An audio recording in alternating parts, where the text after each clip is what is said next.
पिंकी ये मिठाई लेने जइहा जा काल गे 1 महीना से डिब्बा राखल छै, फेंक ने दही, किया दै छी ओकरा?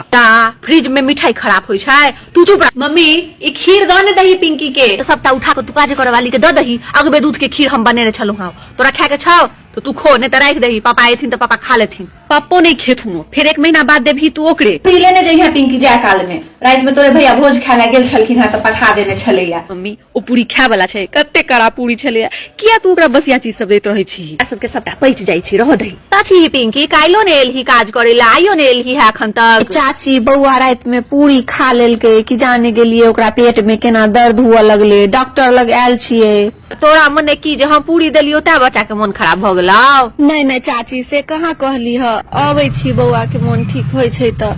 होइत रहे छलियो, तोरा नहीं दही ओकरा बसिया चीज सब त बाते नहीं बुझैत रहे छी। अब तू शुरू भ जो, हमरे दुआरे भ गेलै ओकरा, हम ही क देलिए। हम ही कहाँ कहै छियो जे तोरा दुआरे भ गेलै, लेकिन भ सकै छै ना जे चीज तू अपने नहीं खेबही, हमरा नहीं खाए देबही, ओ तू काम वाली के किया देबही? ओहो मनुखे छै ना। तू अगर कोनो चीज बनेबते छी आ देवा के मन होय छो त अगला दिन दही, नहीं त 1 महीना बाद नहीं दही, फेंक दही। कोनो जरूरी नहीं छै, ई चीज सबके बुझबाक चाही जे काजो करे वाली इंसाने होय छै। भाई मजबूरिये में कियो दोसर के घर में झाड़ू पोछा बर्तन करे छै। मम्मी ठीके कहै छी, आब नहीं देबे कोनो बसिया चीज ओकरा, भगवान ओकरा बच्चा के मन ठीक क देथिन बस।